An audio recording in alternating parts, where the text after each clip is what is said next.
اسلامی ریاست کا تصور۔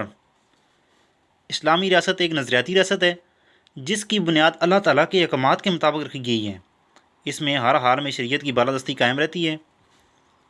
قرآن پاک اس کا مستقل آئین ہے جس میں کسی قسم کی ترمیم کی گنجائش نہیں۔ اس میں مسلمانوں کی حیثیت ایک نائب کی سی ہے۔ جہاں قرآن پاک کے احکامات واضح اور دو ٹوک ہیں وہاں وہ بلا چون چرا اس کے سامنے سر تسلیم خم کرے گا۔ البتہ جہاں قرآن یا سنت و حدیث خاموش ہے وہاں وہ قرآن و سنت کے عمومی اصولوں کی روشنی میں اجتہاد کر سکتا ہے۔ اسلامی ریاست کی چند خصوصیات درج ذیل ہیں۔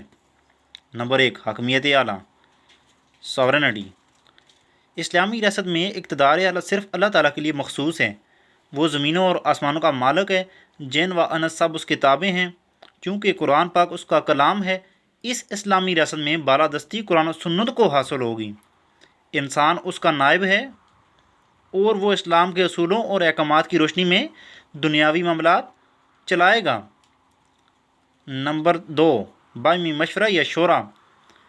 شورا اس کو کہتے ہیں، مطلب مل کر وہ جو اکٹھے ہو کے مشورہ کرتے ہیں۔ شورا اس ریاست کی روح ہے۔ جو بھی کام ہوگا وہ باہمی مشورہ سے سر انجام ہوگا۔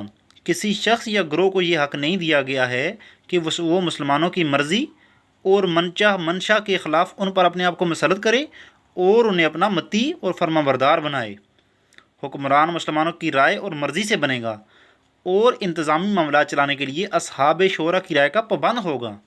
حکمران اس طرح نہ صرف اللہ تعالیٰ کے سامنے جواب دہ ہے بلکہ عوام الناس کے سامنے بھی جواب دہ ہے۔ نمبر 3، قانون کی حکمرانی۔ اسلامی ریاست میں کوئی بھی شخص یا گروہ قانون سے بالاتر نہیں، سب قانون کی نظروں میں برابر ہیں۔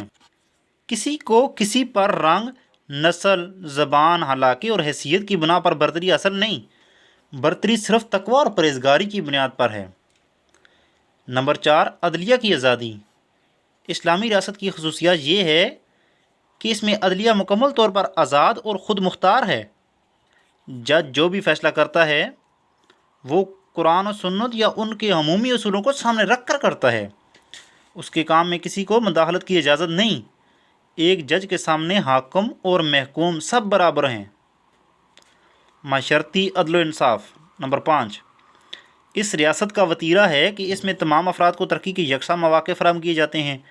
اس میں طبقات کی تقسیم اور پیدائشی یا معاشرتی امتیازات کی کوئی گنجائش نہیں ہوتی۔ تمام لوگوں کو ایک جیسے حقوق و امرات حاصل ہوتے ہیں۔